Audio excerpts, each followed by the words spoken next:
성부와 성자와 성령의 이름으로 아멘. 은총이 아득하신 마리아님 기뻐하소서. 주님께서 함께 계시니 여인 중에 복되시며 태중의 아들 예수님 또한 복되시나이다.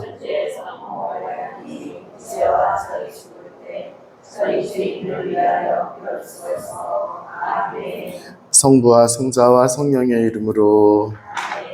덥죠? 비 와요 지금? 아직 안 오죠? 아까 조금 떨어졌던 것 같은데 방 안에 있는데 아주 그냥 후덥지근한데 많이 힘듭니다.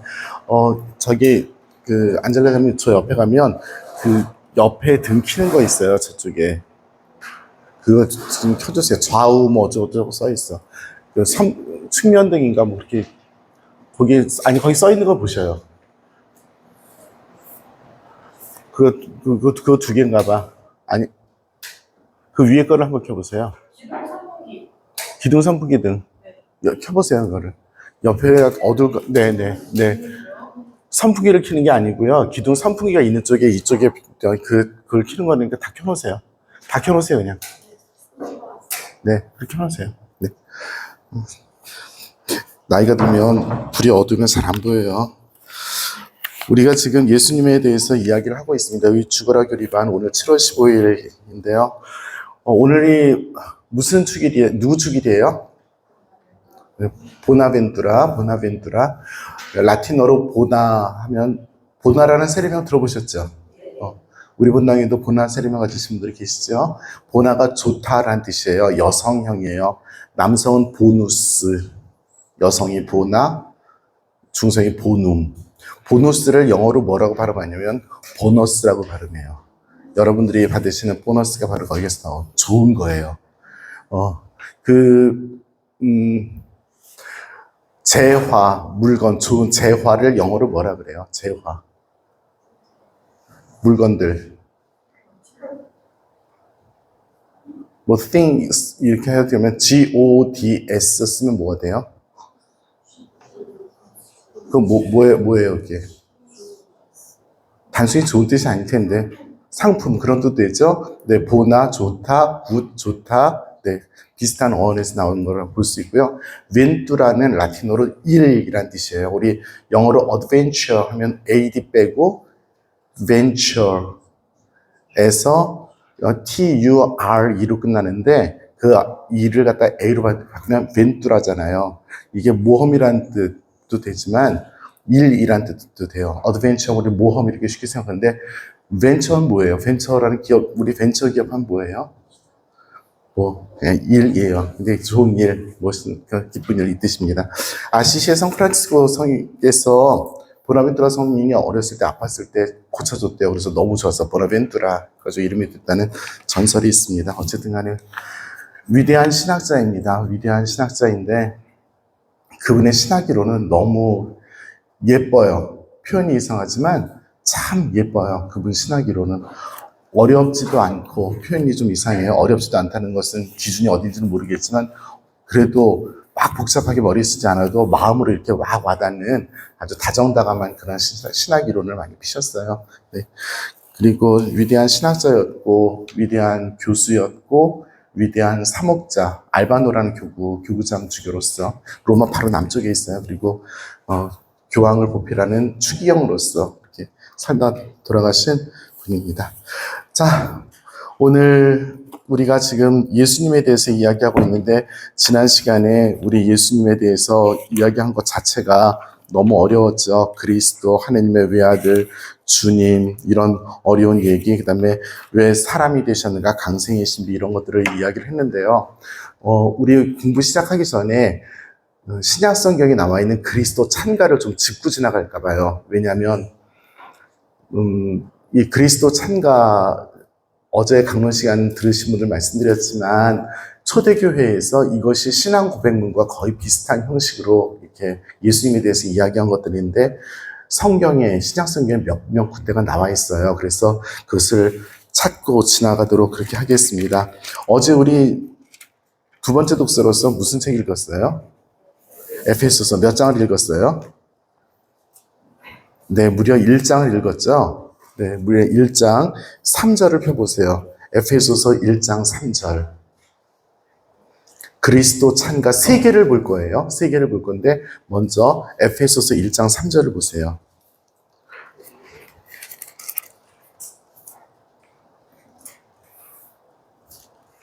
어제 독서 굉장히 길었죠. 그게 노래 전체일 수도 있는데 어쨌든 간에 보기로 하겠습니다. 우리 주 예수 그리스도의 아버지 하느님께서는 찬미 받으시기를 빕니다. 하느님께서는 그리스도 안에서 하늘의 온갖 영적 축복을 우리에게 내리셨습니다.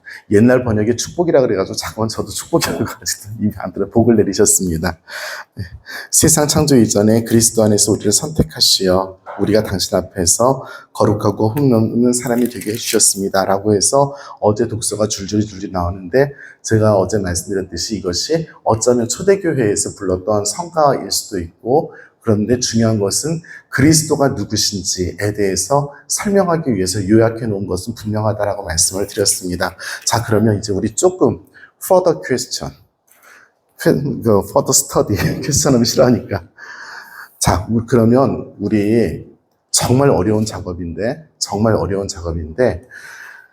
자, 그리스도의 신성, 그리스도의 인성, 뭐 이런 식으로 성성할 수 있죠. 뭐 그리스도의 거룩함, 그리스도의 성성, 뭐 이렇게 표현들을 할 수가 있겠죠. 여기에 나와 있는 그리스도의 그런 여러 가지 성격들 아니면 그분의 역할들을 한번 먼저 읽고 찾아보세요. 그래서 그리스도께서 어떤 분이신지를 우리가 먼저 조금 이렇게 혼자 공부하는 걸 한번 해보도록 합시다. 어디서부터 어디까지냐면요. 1장 3절부터 1장 14절까지 1장 3절부터 1장 14절까지를 보시면서 그리스도의 어떤 모습을 여기서 표현하고 있는가를 조금 이렇게 예수님께서 좋으신 분이라고 말해서 이게 아니라 그리스도의 선성 뭐 이런 식으로 딱딱 정리를 해서 이야기할 수 있는 것이 도대체 몇 가지나 나올 수 있는지 한번 찾아보도록 하겠습니다. 예수님은 심판주, 뭐 좋습니다. 이렇게 딱딱 정리해서 표현할 수 있는 것들을 한번 찾아보도록 하겠습니다. 어서 오세요. 네. 네. 자, 제가 시간을 조금 드릴 만큼 드릴게요. 이렇게 눈치 봐가지고 막 끝내기로 하겠습니다. 네. 말하자면 에페소서 1장 3절부터 14절까지를 읽고 예수님이 누구신지를 찾는 그런 숙제를 지금 하시고 계세요. 에페소서 1장 3절부터 14절까지입니다. 칠판에 써놓을게요.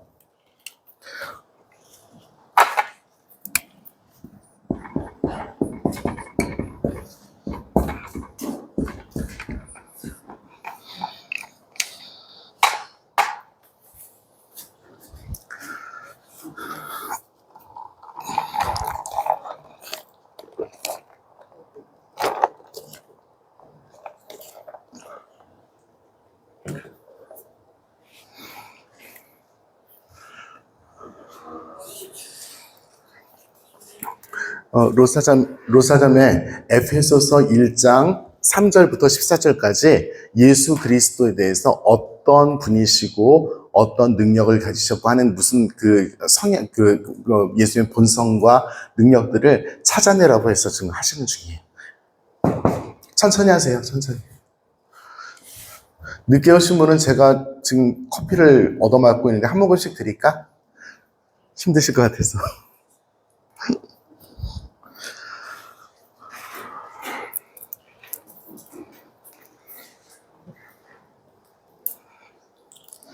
써놔야 되겠다.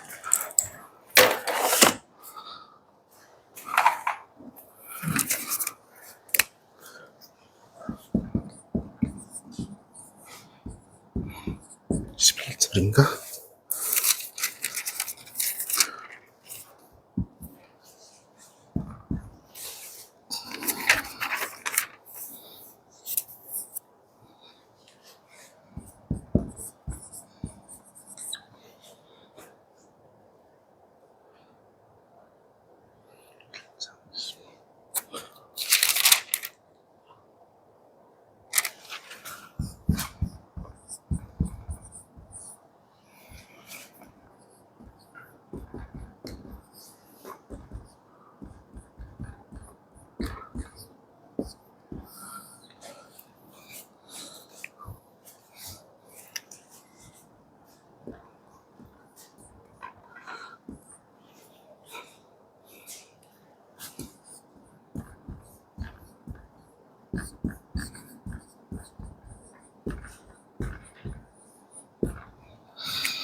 본문을 다 쓰지 않아도 돼. 네.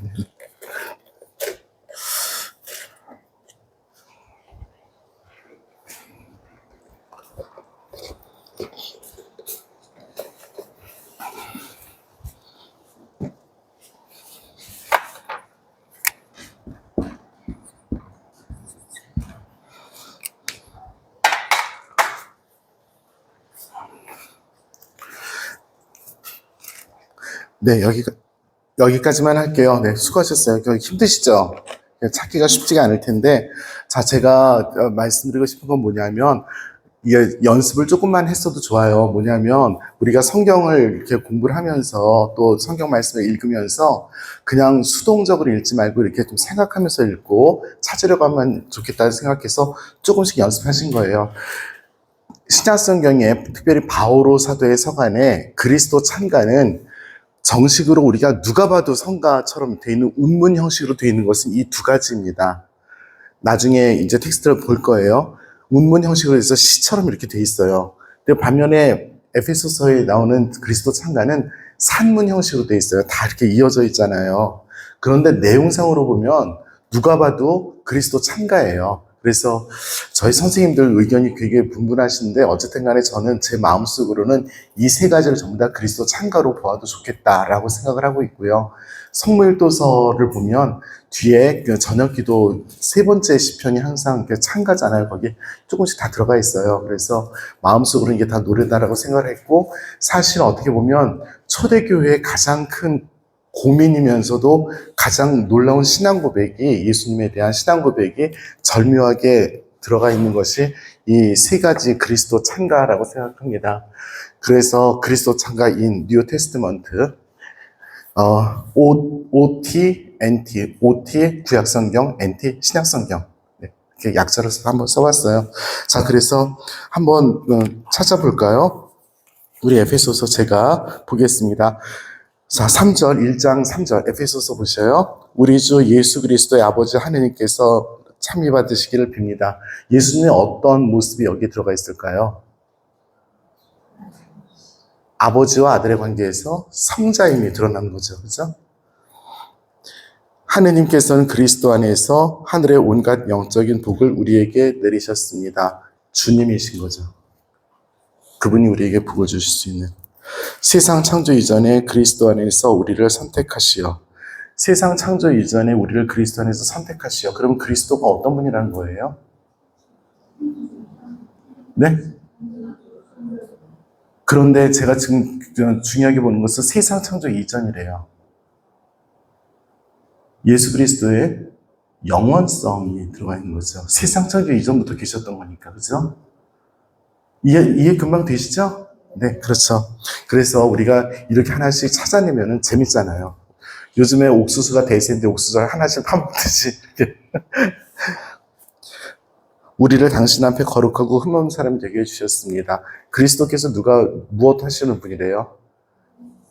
성성이 들어가 있죠. 그분의 거룩하심이. 사랑으로 그리스도를 통하여 우리를 당신의 자녀로 삼으시기로 미리 정하셨습니다.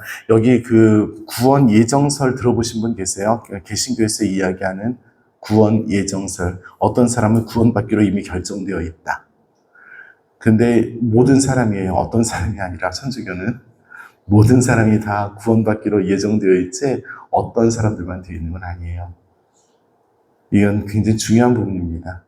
그 깔뱅이라는 사람이 특별히 구원 예정설을 가지고 개신교에서 많은 이론을 펴는데요.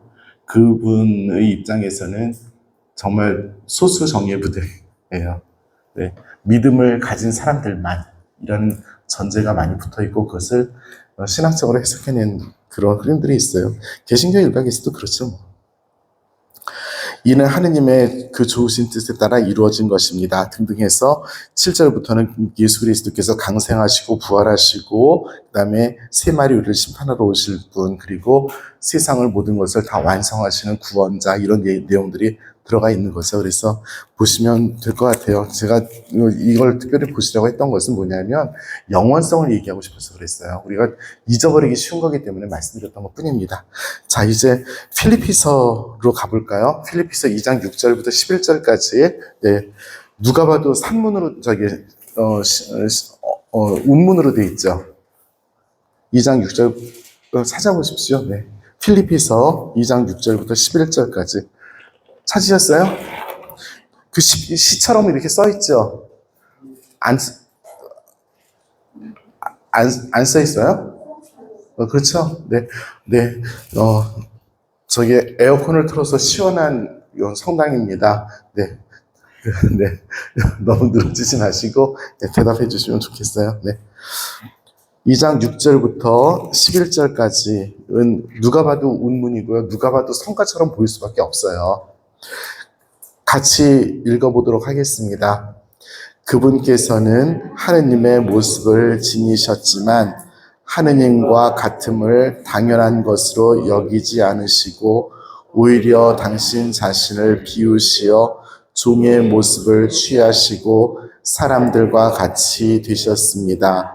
이렇게 여느 사람처럼 나타나 당신 자신을 낮추시어 죽음에 이르기까지 십자가의 죽음에 이르기까지 순종하셨습니다.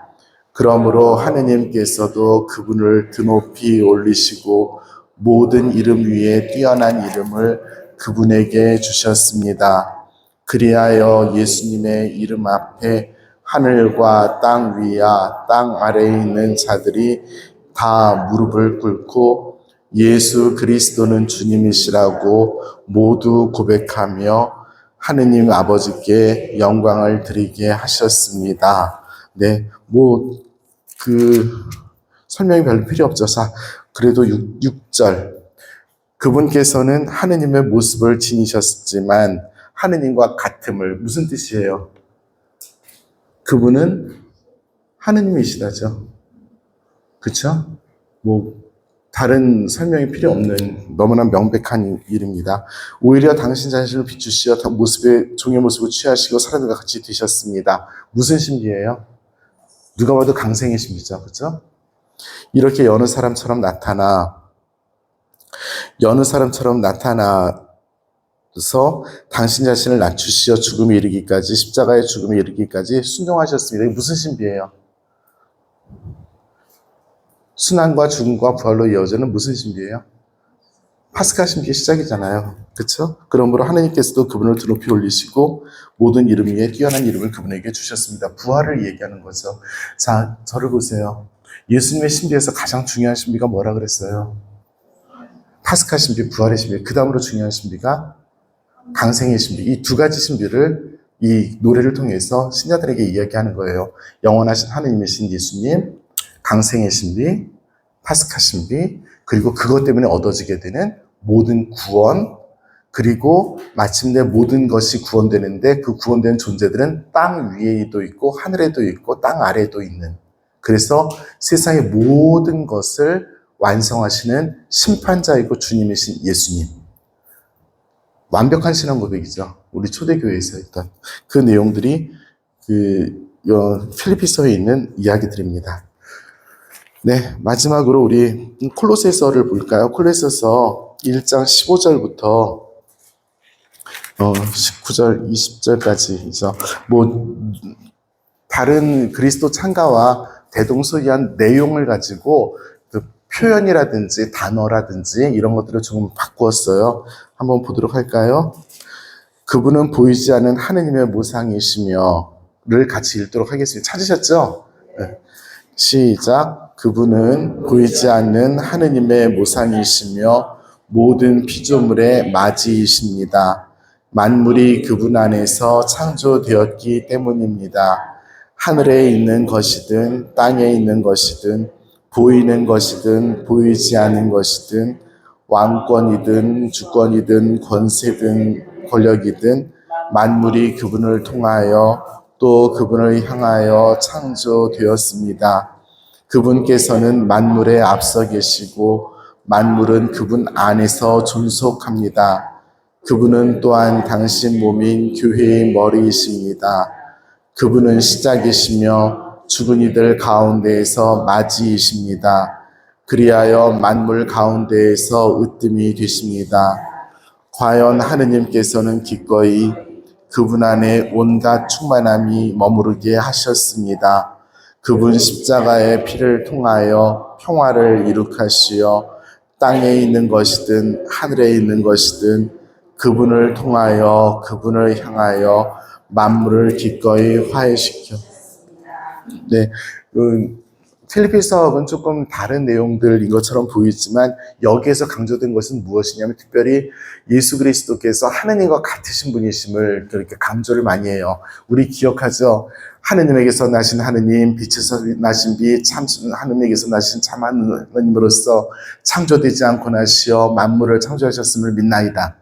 하느님에게서 나신 하느님, 빛에서 나신 빛, 그다음에 그분께서는 성부와 성령, 성자와 같은 영광과 흠숭을 받으시며 같은 흠숭과 영광을 받으시며 또 여기 보면 그게 무슨 뜻이냐면 신앙 고백을 하는 형식이에요. 즉 이러한 것을 받으신다는 뜻은 무엇이냐면 하느님이시다를 설명하는 표현들이에요. 그러니까 여기에 보면은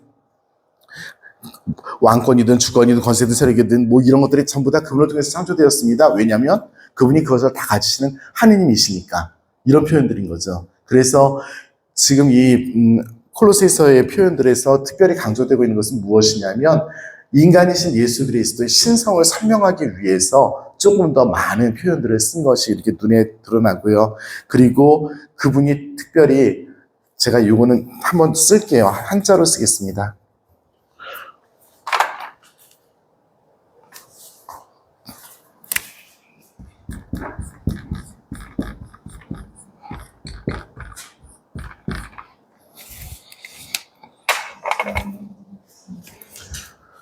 선제성. 선제는 창조 이전에 이미 존재하고 계셨다입니다. 그러니까 시간의 구애를 받지 않으시고 공간의 구애를 받지 않으시는 영원성을 표현할 때 쓰는 단어 중에 하나가 선제성이에요. 만물 이전에, 창조 이전에 하느님과 함께 할 때 이런 선제성이라는 단어를 씁니다. 그러니까 이 단어를 기억해 두시면 좋을 것 같아요. 오케이? 네. 그래서 이 선제성부터 시작을 해서 그분이 이 선제성에서부터 영원성까지 이르기는 시간에 대한 부분들, 그 다음에 사람에 대한 것들, 그리고 그분이 가지고 있는 본성에 대한 것들, 이런 것을 다양하게 표현하면서 신성을 강조하고 있고요.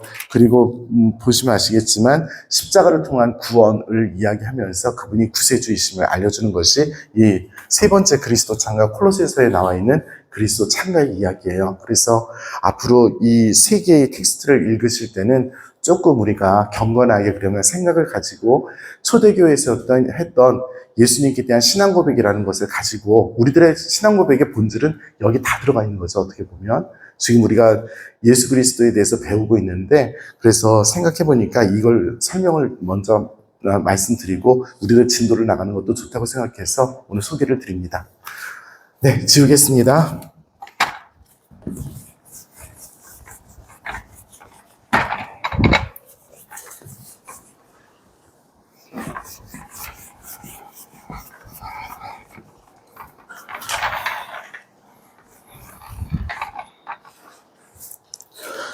네, 우리 텍스트에서 강생할 차례죠. 강생했어요? 4-6살 차례예요? 왜 나는 4-6-2를 해야 된다고 그렇게 스트레스 받고 있었지 혼자? 네, 4-6-4 이거 표시를 안 해서 그래요. 네, 4-6-4 참 하느님이시며 참 사람. 자, 2단이 제일 많이 나온 게 바로 이것 때문에 나온 거죠. 사람이 하느님일 수 있겠는가? 사람이 하느님일 수 없는 증거를 한번 대보세요. 우리가 하느님일 수 없는 증거. 성격이 더럽다, 뭐 이런 거, 못생겼다 이런 거 말고. 제일 첫 번째가 뭐가 나와야 돼요? 여태까지 얘기했어. 시간, 그쵸? 우리는 시간의 한계를 받고 사는 사람들이에요. 그쵸? 이거는 하느님일 수 없는 거죠. 시간의 한계 없이 나는 아무 때나 태어나서 아무 때나 살다가 아무 때나 죽겠다. 뭐 어차피 죽으면 끝나는 건데. 그쵸? 시간. 그 다음에 또 무슨 한계가 있어요, 우리들에게? 시간 다음에 바로 공간이 나와야지. 우리는 시간과 공간 안에 던져져 있는 존재입니다. 우리가 선택해서 시간과 공간을 선택해서 태어나시고 살아가고 계신 분 거수. 없죠. 지금 당장 먹을 게 없는 가난한 나라 아이들이 그 시간과 그 나라를 선택해서 태어나지 않았어요. 누가 선택하겠어? 거기 던져진 거죠. 그걸 기투라고 표현합니다. 기투. 철학에서 그렇게 표현해요. 우리는 던져진 존재입니다. 자, 우리가 또 하느님이 아닌 이유. 휘둘리잖아. 사역 편정에. 그죠? 일관성이 없어요. 우리들 삶에서. 단순히 마음만 그런 게 아니라 몸도 그래. 어렸을 때 그렇게 다들 아우 이쁘다 그랬는데 결론은 이거야. 그리고 흉측하게 늙어서 불가마 속에서 재로 사라져요. 얼마나 슬퍼. 우리가 하느님이 아니에요. 그죠? 사람은 하느님일 수 없어요. 그러면 하느님이 사람일 수는 있어요? 예수님 빼고. 다시 질문할게요. 하느님께서 사람이 아닐 수 있는, 그러니까 사람이 되면 안 된다는 증거.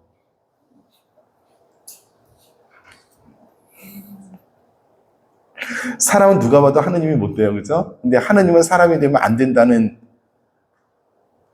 확실한 증거가 뭐가 있어요? 이유 말고 증거. 네. 자, 일단 잘 기억합시다. 하느님은 뭐든지 하실 수 있어요. 당신의 방식을 선택할 수 있어요. 그분은 그리고 시간 안에 살아계신 분이에요. 자, 그러면 이단자들이 왜 나왔는가? 예수님을 놓고 봤는데 참 하느님이시고 참 사람이래. 아무래도 못 믿겠는 거예요. 아무래도 못 믿겠는 거야.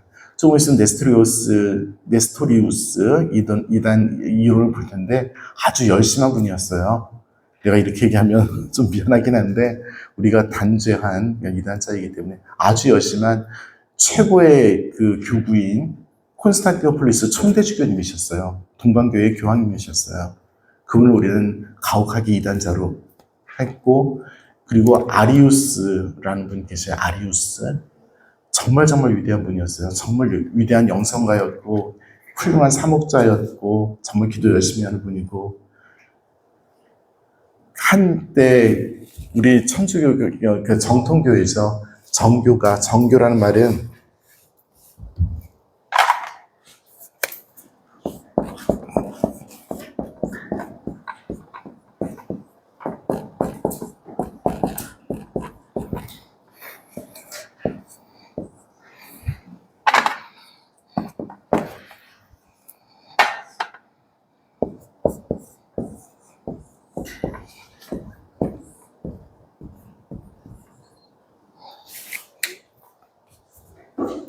정교회라는 말은 니케아 신경에 동의하면 정통 교리를 따른다고 해서 정교회예요. 동방에 있으면 동방정교회이고 서방에 있으면 서방정교회입니다. 우리는 로마의 가톨릭 교회죠. 그래서 우리는 서방정교회예요. 동방정교란 말만 쉽게 쓰고 가톨릭 교회 이렇게 구분하지만 이 정교회란 말 자체는 원래 그거였어요. 왜냐하면 니케아 신경과 니케아 공예와 콘스탄티노플리스 공예를 동서방교회에서 같이 한 거예요. 그래서 이 니케아 신경에 동의하면 다 정교회라고 불렀어요. 그러니까 저긴 동방교회고 우리는 가톨릭 교회다. 조금 더 정확한 표현은 우리 서방정교회예요. 이 니케아 신경만 기준으로 보면 니케아 공예에서의 영웅 우리 아타나시우스 성인과 아리우스 대주교입니다. 아픈 이야기들이죠. 네, 그렇죠. 네. 하느님이 사람이 되셨다. 그래서 하느님과 사람이 한 존재이다. 예수 그리스도 안에 참 신성과 참 인성이 존재한다. 쉽지 않죠. 네, 그것에 대한 고통스러운 고백들을 이제 공부를 할 텐데요. 말이 조금 어려워요. 그런데 맛배기로만 보세요. 말이 조금 어려워요. 지금부터 그냥 교리할게. 네. 이단은 어떤 형태로 나타날 수 있냐면 예수님의 신성을 거부할 수 있어요. 얘는 그냥 사람인데 하느님께서 나중에 들어 높이신 제2급의 신이다. 1급의 신이 아니라 제2급의 신이다. 라고 예수님의 신성을 거부할 수 있어요. 그런가 하면 예수님의 인성도 거부할 수 있어요. 사람으로 왔다 갔다 하셨지만 그 육체는 가짜인 껍질이고 가현설이라고 얘기해요. 가짜로 드러나신 가현설. 진짜는 그분은 죽지도 않으셨다. 인간으로서 죽지도 않으셨다. 이런 정도의 얘기. 이런 수많은 이야기들이 그다음에 많아요. 네.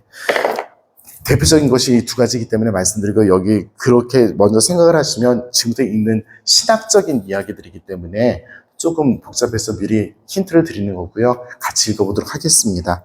자, 지금부터 464항부터 469항까지는 사실상 교리이기보다는 신학이에요. 그러니까 세상 마음 편하게 읽으시면 좋겠고요. 아무데나 밑줄 쳐도 다 답이야. 네, 시작하겠습니다. 464. 하느님의 아들이 사람이 되신 이 유일하고도 유례없는 강생 사건은, 강생을 영어로 뭐로 한다고? 네, 인카네이션. 네. 예수 그리스도께서 부분적으로 하느님이시고 부분적으로 인간이시거나 하느님과 인간의 불분명한 혼합의 결과라는 것을 의미하지 않는다. 여기까지 이해 못하신 분 없죠? 이거 이해 못하면 이해 못하시지 않으시려고 확실히 믿습니다. 사랑하는 장지도의 비전동 식구 여러분, 지금부터 모르면 바로바로 손 드세요. 모르면 바로바로 손 드세요. 다 짚고 넘어갑시다. 지금 우리가 문장 하나를 읽었는데 이 문장이 이해 안 되시는 분. 그러니까 대충 하느님이거나 대충 사람이다. 아니면 대충 하느님과 사람을 짬뽕해 놓은 이상한 거다. 라고 얘기하는 것이 아니다라고 지금 얘기하는 거예요. 이해됐죠? 네, 지나갑니다. 그분께서는 참 하느님이시면서 참 사람이 되셨다. 참 하느님이시고 참 사람이시다. 예수 그리스도는 참 하느님이시며 참 사람이시다. 밑줄 빡빡 쳐놓으세요. 여기. 예수 그리스도는 참 하느님이시며 참 사람이시다. 이것 때문에 천주교회가 300년 이상을 골치를 아팠던 거죠. 300년이 뭐야? 500년 동안 골치 아팠던 거죠. 교회는 초기 몇 세기 동안 이 신앙의 진리를 변질시키려는 이단들과 맞서 이를 옹호하고 분명히 해야 했다. 465. 초기의 이단들은 그리스도의 신성보다는 그분의 참된 인성을 부인했다. 그러니까 예수님께서 오셨는데 사람이 아닌 거예요. 유령이 왔다 갔다. 하느님이 막 왔다 갔다 해. 신성만 가지고 세상을 싸돌아다니고 계신 거야. 그게 바로 가현설입니다. 아까 말씀드렸던 것입니다. 사도시대부터 그리스도교 신앙은 하느님의 아들이 사람의 몸으로 오셨다고 참된 강생을 주장했습니다. 이 가현설에 반대해서. 그러나 3세기부터 교회는 안티오키아에서 열린 공의회에서 사모사타의 파울루스의 주장이 맞서 예수 그리스도께서는 입양이 아니라 본성으로 하느님의 아드님이시라는 것을 확인했다. 입니다. 자.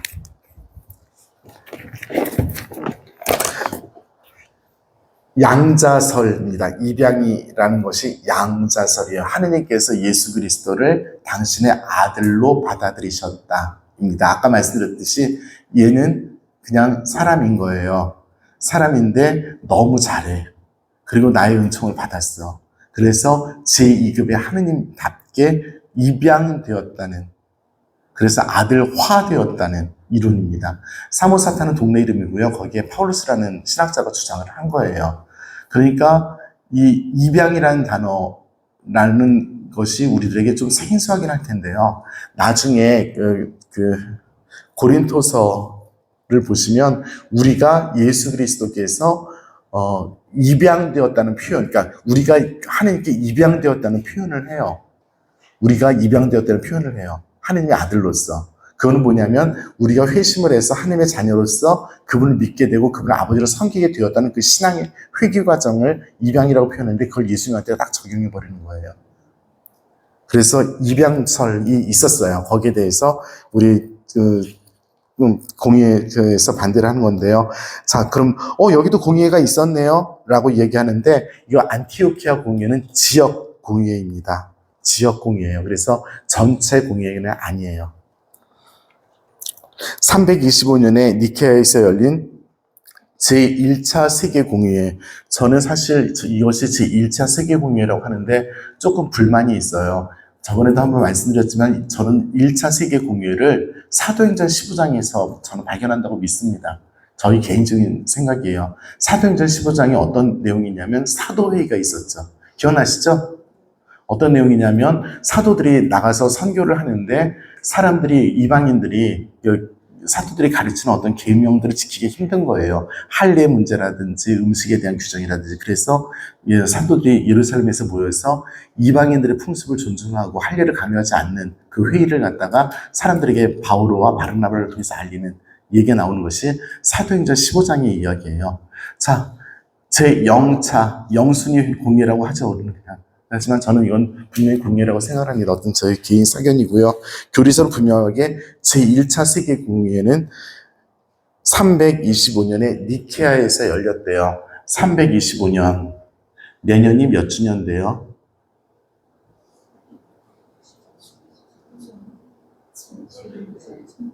딱 1700년 되죠. 벌써 교황청에서 문서가 나왔어요. 니케아 공예 1700년 1700주년 기념으로 우리가 무엇을 하자, 신앙이 무엇이다, 벌써 문서가 나왔습니다. 우리 본당 30주년, 네, 그냥 막 지나가지 맙시다. 신앙에 대해서. 공의에서는 하느님의 아들이 창조되지 않고 나시어 성부와 한 본체이시라고 그 신경을 통해 고백하고, 하느님의 아들은 무에서 나왔다거나 성부와는 일체 또는 본질이 다르다고 주장한 아리우스를 배척했다.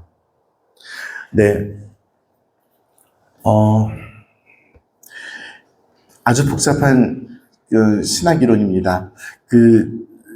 하느님께서 내 주님께 말씀하시기를 너는 내 아들, 내가 너를 낳았다 라고 이야기를 해요. 시편에 나오는 이야기예요. 아리우스는 이걸 번역을 하면서 출산의 관계로서 표현을 하지만 이 출산의 관계가 성부와 성자의 관계를 암시하는 거다라고 해서 시간의 차이가 있다라고 생각을 해요. 즉 다시 말해서 성자께서 존재하시지 않았던 시간이 분명히 있었고, 그 시간이 지난 다음에 성부께서 성자를 창조 혹은 낳으심이라고 표현된 그 행위를 하셨고, 거기에서부터 신성이 얻어지는 이런 이야기들을 하는 거예요, 아리우스는. 근데 이 문제는 뭐냐면 이 아리우스 이론이 당시 로마 제국에서 정말 설득력 있게 받아들이고 황제들 중에서 많은 사람들이 이 아리우스 지지자들의 이렇게 편을 들어줘요. 그래가지고 가톨릭 교회가 정말 많이 힘들었었습니다.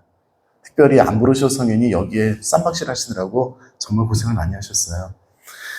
신비 안에서 받아들이지 않고 이제 이론적으로 받아들이게 이런 일이 벌어진 거죠. 어쨌든 간에 아리우스는 예수님을 시간의 차이가 있고 그리고 본질이 다르다라는 이야기를 하면서 그분의 신성을 나중에 거부하게 되는 거죠. 이분은 인성을 거부하는 게 아니라.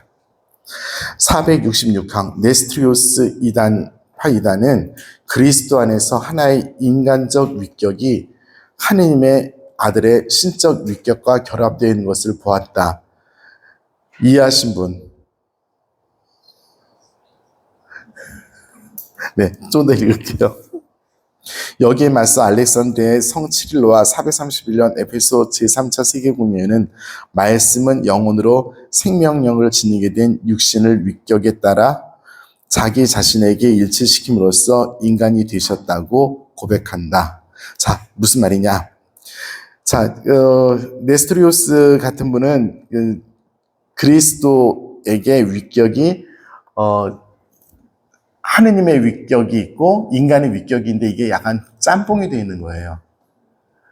그래서 이 위격들 사이에서 무엇을 서로 포함하는 관계가 성립이 되는 이런 식으로 설명을 해요. 그래서 신적 위격이 안에서 인간적 위격이 이렇게 포함되는 것처럼, 그래서 아까 얘기했던 것처럼 신성과 인성이 분리된 것이 아니라 혼합된 어떤 그런 형태를 있었을 것이다라고 추정을 하면서 얘기를 하는 거죠. 그래서 네 번째 줄 아까 읽었던 제3차 세계공회는 말씀은 영혼으로 생명력을 지니게 된 육신을 위격에 따라 자기 자신에게 일치시킴으로써라는 표현이 뭐냐면 말씀이신 하느님이 계셔요. 그런데 하느님이 계셔요. 그런데 그분이 말씀이라는 인간적인 위격을 가지게 돼요. 이 인간적인 위격을 신성의 위격 안에 포함시키는 거예요. 그러니까 신성과 인성이 분리된 두 개의 인격으로서 독립적으로 존재하시는 참 하느님이시고 참 사람이신데 여기선 사람이 아닌 거죠. 사람의 위격이 완전한 사람이 아니라 신성이 포함되어 있을 때만 인간으로서 표현될 수 있는 불완전한 인격, 불완전한 인간성이라는 이야기를 하고 있는 거예요. 네. 아직 어렵죠? 네. 어떻게 설명하면 좋을까? 우리 사랑 고백해 보신 분. 나는 너로 인하여 사람이 돼. 이거예요. 너와 나는 똑같은 사람인데 나는 네가 있음으로 해서 정말 사람다운 사람이 돼. 이해되셨죠? 그가 완전한 신성이고 하느님이에요. 나는 불완전한 인성이에요. 나는 그와 함께 있을 때만 완전한 인성인 거예요. 약간 이해? 사랑 얘기를 좀 해야 돼. 러브 스토리를. 그쵸? 그래서 이 관계를 설정할 때 독립적인 참 하느님, 참 사람 이것이 아니라 사람은 불완전한 위격이어서 하느님의 신성 안에서만 이 위격이 하나의 위격이 될 수 있는. 아닌 거예요. 네. 아닌 거예요. 네. 네스토리우스의 이 이론은 거대한 반향을 일으킵니다. 그리고 이 이단 중에서 가장 오래 남는 이단이 이 이단이에요. 심지어 중국까지 와요. 중국의 경교라는 이름으로 오랫동안 남아 있습니다. 이게 제가 알기로는 명나라 시대까지 있나? 그럴 거예요. 우리 역사 교과서에 경교 비가 있었는데 세계사 교과서에 경교라는 이름으로 남아 있었다면서 경교에 대한 설명이 쓰여 있었던 비가 우리 세계사 교과서에 사진으로 찍혀서 있었어요. 제 기억으로는. 그리스도의 인성은 하느님의 아들의 신격, 위격 외에 다른 주체를 가지지 않는다. 이 위격은 잉태 때부터 신성을 취하시어 당신의 것으로 삼으셨다. 그러니까 인성은 신성을 통해서 그 하나의 어떤 성격을 갖게 되는 거예요.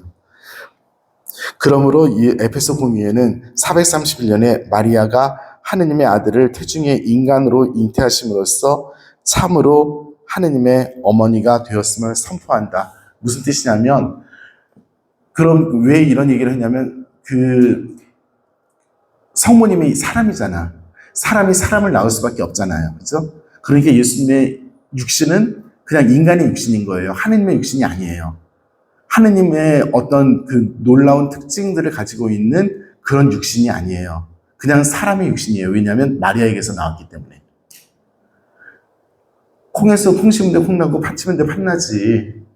그래서 우리 교회에서 그때 잔인하게, 요즘 난 잔인하게라는 표현을 왜 이렇게 하냐. 단호하게가 맞아요. 단호하게 했던 표현이 뭐냐면 하느님의 어머니라는 표현을 써요. 성모님한테. 성모님이 예수님의 어머니가 아니라 하느님의 어머니이시다.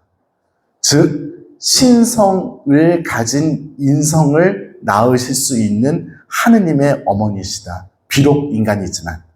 이 교리를 발표합니다. 그것이 바로 하느님의 어머니라는 호칭이에요.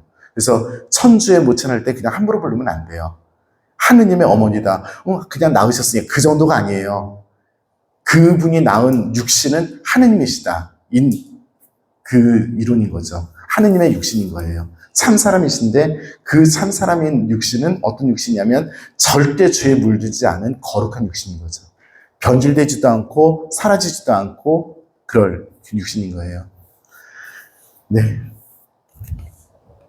그리스말로 써드릴게요. 이거는 그리스말로 써야지 제맛입니다.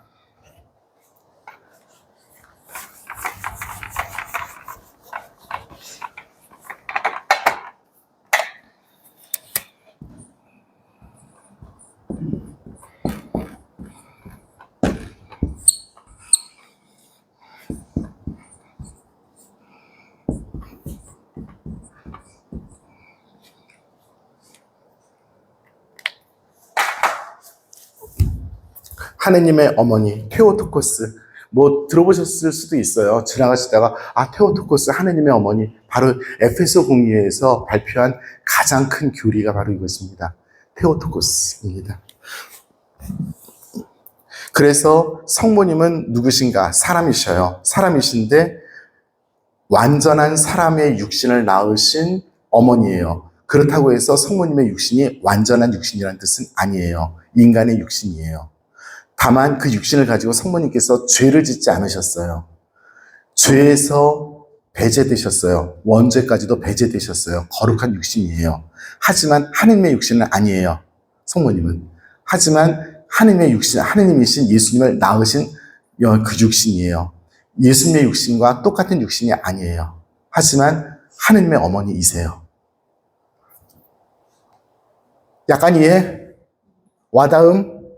아직도 나는 전혀 감이 안 잡힙니다.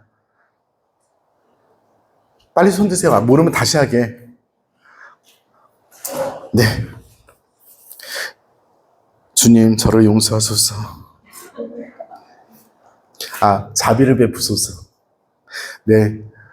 신앙이라는 것이 어떤 교리 지식에 있지 않아요. 하지만 우리 교회는 분명히 이것을 놓고 이야기를 합니다. 그러면서 제가 강론은 아닌데 그냥 한마디 하자면 뭘 하고 싶냐면 우리 교회가 왜 이거를 그냥 고수하고 있겠어요? 믿고 있겠어요? 사실이니까 믿는 거죠. 그런데 그 사실을 믿으면서 우리 신자들에게 뭘 원하겠어요? 우리는 거룩하다를 얘기를 하는 중이에요. 우리는 거룩하다고 얘기하는 중이에요. 네, 말씀이 마리아에게서 당신의 신성을 이끌어내셨기 때문이 아니라 이성적 영혼을 부여받은 거룩한 육체를 마리아에게서 얻으셨기 때문에 이성적 영혼이 바로 그 예수님의 그 육체를 표현하는 표현이에요. 이성적 영혼은 너무 어려워요. 너무 어려우니까 그렇다고만 하고 지나가겠습니다. 너무 어려워요. 이거 설명하기는. 네. 이성적 영혼을 하려면 우리 인신론까지 다 끄집어내야 돼요. 그럼 우리 그렇게 할까지는 하지 맙시다. 네. 우리 육신과 다른 육신이에요. 예수님 육신은. 하지만 사람의 육신이에요. 때문에 마리아는 하느님의 어머니이며 하느님의 말씀이 그 위기에서 육체와 결합하였기에 사람의 몸으로 나셨다고 일컬어진다 라고 이야기합니다. 그 92번, 그 각주 밑에 95번 보면 알렉산드리아의 치릴로 성인께서 네스토리우스와 경론을 벌입니다. 이 두 주인공이 아주 열심히 싸우죠. 싸워서 결국은 치릴로 성인의 그 주장이 그 모든 주교님들의 인정을 받았고 교회가 믿고 있는 것으로 되어서 교리로 받아들여졌고 테오토코스라는 말이 교리로 선포가 되게 됩니다. 네, 굉장히 장엄한 순간이에요. 네, 굉장히 그렇지만 우리 교회로서 힘든 순간이기도 합니다. 자,